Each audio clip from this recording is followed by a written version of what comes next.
Selamat datang kembali di channel Al Raniri. Pada video kali ini kita akan membahas grup band Skid Row. Skid Row dibentuk pada tahun 86 di Toms River, New Jersey oleh basis Rachel Bolan dan gitaris Dave Sabo. Duet ini kemudian merekrut gitaris Scotty Hill dan drummer Rob Afuso dan vokalis Matt Fallon melalui iklan di surat kabar.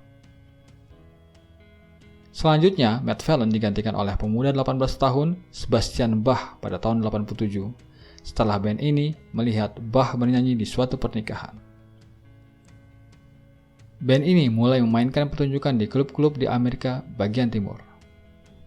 Sabo dan John Bon Jovi adalah teman sejak kecil, dan Sabo sempat menjadi anggota Bon Jovi sebelum digantikan oleh gitaris Richie Sambora. Sabo dan John Bon Jovi setuju bahwa jika salah satu dari mereka berhasil dalam dunia musik, maka mereka akan membantu yang lainnya.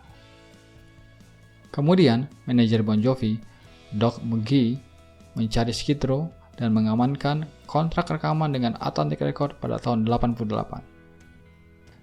Sebelum merilis album, manajemen membayar mereka sebesar $35.000.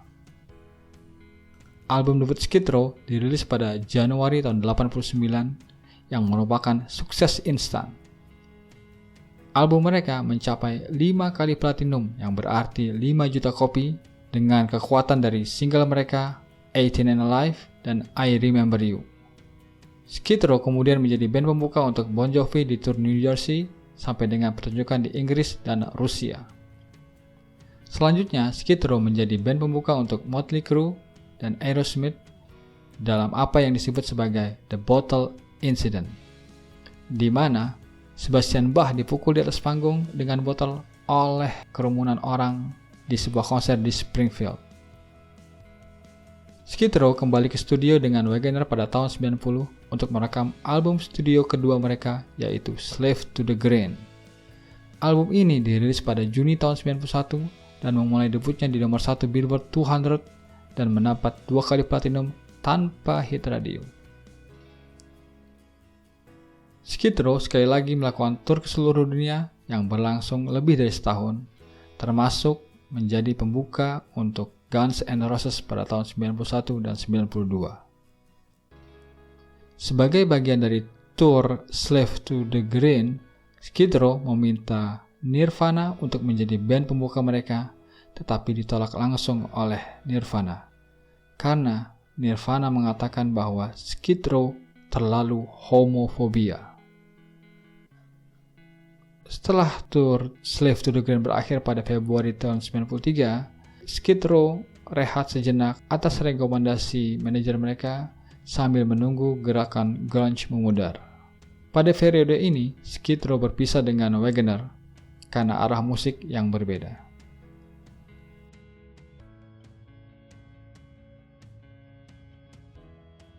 Kemudian, album Subhuman Race dirilis pada Maret tahun 95 dan masuk dalam 40 besar tangga lagu di Amerika. Meskipun tidak sukses seperti album sebelumnya, namun banyak ulasan positif diterima pada album ini. Seperti pada single mereka yaitu Into Another yang masuk chart di Amerika. Pada saat itu, Skid Row telah bergeser untuk tampil di tempat-tempat yang lebih kecil dan videonya sudah jarang diputar di MTV. Sebagian besar karena meningkatnya popularitas grunge dan penurunan gaya heavy metal tahun 80-an. Sebastian Bach meninggalkan Skid Row pada akhir tahun 96 setelah pertengkaran dengan Bolan yang menolak menjadi band pembuka untuk tour reuni Kiss meskipun Bach sudah memesannya. Anggota band yang lain mengatakan bahwa Skid Row terlalu besar untuk menjadi band pembuka Kiss. Selanjutnya, Sebastian Bach meninggalkan pesan di mesin penjawab Snake yang memberitahu kepada mereka bahwa Skid Row tidak pernah terlalu besar untuk menjadi band pembuka untuk Kiss. Setelah diselidiki, ternyata Bolan memiliki band sampingan yaitu band punk Prunella Scales yang bermain pada waktu yang sama dengan pertunjukan reuni Kiss. Pada tahun 98, Skid Row merilis kompilasi 40 Seasons The Best of Skid Row setelah kepergian Sebastian Bach. Anggota band yang tersisa melanjutkan Skid Row dengan nama Ozone Monday dengan penyanyi Sean McCabe dari Mars Needs Woman pada tahun 98 dan 99.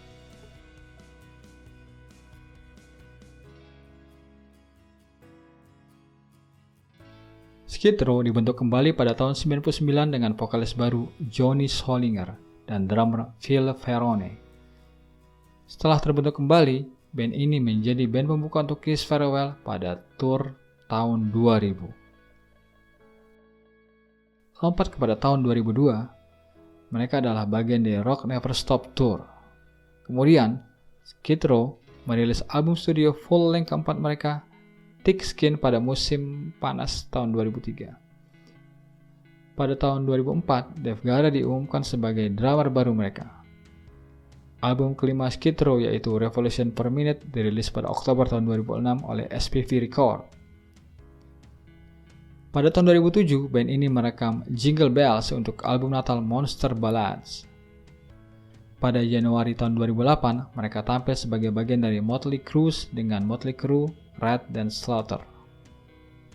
Lompat kepada tahun 2010, Rob Hammersmith resmi menjadi drummer baru Skid Row. Kemudian pada tahun 2013, Skid Row tekan kontrak dengan Megaforce Records dan menyatakan bahwa mereka akan merilis 3 mini album secara terpisah. Chapter 1 United World Rebellion dirilis pada April tahun 2013. Pada Agustus tahun 2014, Skid Row merilis Chapter 2 yang berjudul Rise of the Damnation Army. Kemudian pada bulan April, Solinger dipecat dari band. Pada hari yang sama, diumumkan bahwa Tony Harnell akan menggantikan Solinger. Harnell meninggalkan Skid Row pada Desember tahun 2015 dan mantan vokalis Dragon Force JP Threat mengisi posisi sebagai penyanyi utama untuk konser pada 2016. Kemudian, JP Threat ditunjuk sebagai anggota resmi band pada bulan Maret tahun 2018. Kemudian, untuk chapter ketiga dari trilogi United World Rebellion tidak akan dilanjutkan, namun akan menjadi full-length album yang akan dirilis pada tahun 2019. Pada Januari tahun 2019, edisi deluxe dari album debut self-titled Skid Row dirilis secara digital, termasuk album asli yang diremaster untuk pertama kalinya. Pada musim panas tahun 2019, Sebastian Bach mengumumkan bahwa dia akan menampilkan album debut self-titled band secara keseluruhan dalam tour sebagai perayaan ulang tahun Skid Row ke-30. Dan mengeluarkan undangan terbuka bagi anggota band yang lain untuk bermain bersama mereka di atas panggung. Gitaris Dave Snake Sabo menolak tawaran tersebut, sementara mantan drummer Rob Afuso kemudian menegaskan bahwa dia akan bergabung dengan Bach di atas panggung selama tour. Pada tanggal 26 Juni tahun 2021, mantan vokalis Skid Row yaitu Johnny Solinger meninggal dunia setelah menderita gagal hati. Sekian informasi dari saya. Untuk kekurangannya, tolong tambah di kolom komen. Jangan lupa untuk subscribe.